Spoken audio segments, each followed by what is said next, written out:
আমাদের আরেকজন সহকর্মী রমিজ হোসাইন তিনি আছেন সংসদ ভবনের আরেক প্রান্তে মণিপুরি পাড়া এলাকায় আছেন। রমিজ, এখানে আমরা আগেও আপনার সাথে কথা বলছিলাম, মানুষের ভিড়ের কথা বলছিলাম, সাধারণ মানুষ এবং উৎসুক মানুষ এবং বিএনপির কর্মী এবং তার পরের স্তরের নেতারা তারাও কিন্তু এসছেন, কারা মন্ত্রী হচ্ছেন, মন্ত্রীর এলাকার মানুষও কিন্তু আসছেন। সব মিলে সেখানকার অবস্থাটা আমাদের একটু দেখাবেন এবং জানাবেনও আসলে যে কি অবস্থা সেখানে।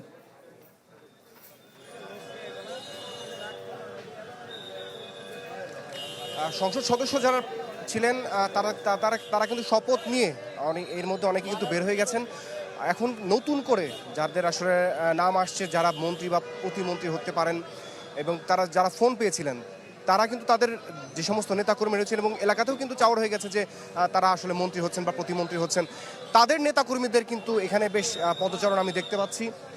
যে ধরনের সকাল থেকে আসলে যাদের উপস্থিতি ছিল তারা কিন্তু অনেকটাই চলে গেছে। নতুন করে অর্থাৎ দুপুর 2টার পর থেকে কিন্তু নতুন কিছু মুখ আমরা এখানে দেখছি, আসলে যারা এই ঢাকা এবং আশেপাশে যে সমস্ত অঞ্চলগুলো রয়েছে বা দেশের বিভিন্ন প্রান্ত থেকে তারা তাদের যে সমস্ত নেতা রয়েছেন, বিশেষ করে বিএনপির যারা এবং গণ অধিকার পরিষদ সহ যারা এবার মন্ত্রিসভায় ঠাঁই পেতে পারে।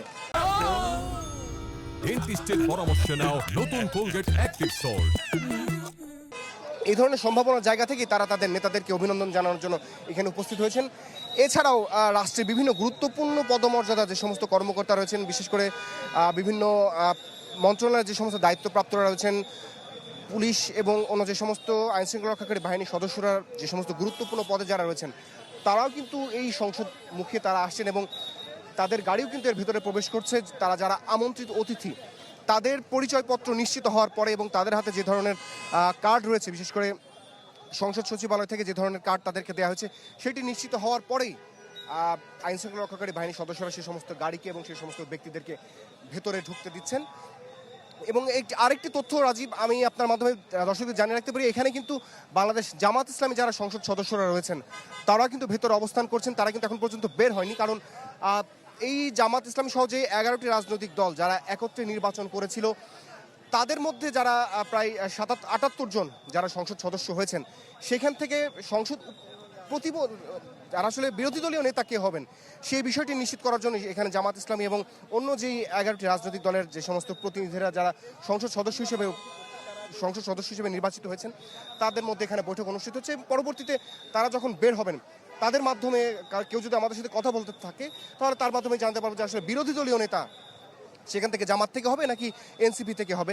এছাড়া এখানে এখন যাদের উপস্থিতি রয়েছে তাদের কিন্তু বেশিরভাগই আমরা দেখছি বিএনপির সমর্থিত তারা রয়েছেন এবং তারা তাদের যে সমস্ত নেতাদের অনুসারী তারা এখানে এসেছেন এবং তারা তাদের নেতা যদি মন্ত্রী হতে পারে সেক্ষেত্রে তারা তাদের অঞ্চলে কী ধরনের উন্নয়নমূলক কর্মকাণ্ড করবেন। কারণ এর আগেই যখন তারা নির্বাচনের প্রচারণা করেছিলেন, বিভিন্ন জনসভাতে তারা তাদের বক্তব্য রেখেছেন, তারা যদি এলাকার সংসদ সদস্য হতে পারেন ত্রয়োদশ জাতীয় সংসদ নির্বাচনে তারা কী ধরনের উন্নয়নমূলক কর্মকাণ্ড তারা করবেন সেই ধরনের রূপরেখা তারা ঘোষণা দিয়েছিলেন। এবং এখন যেহেতু তারা সংসদ সদস্য হয়েছেন এবং তারা এখন মন্ত্রী বা প্রতিমন্ত্রী হওয়ার ঠিক দ্বার প্রান্তে, তো তাদের নেতাকর্মীদের সংখ্যা কিন্তু এখানে বেশি।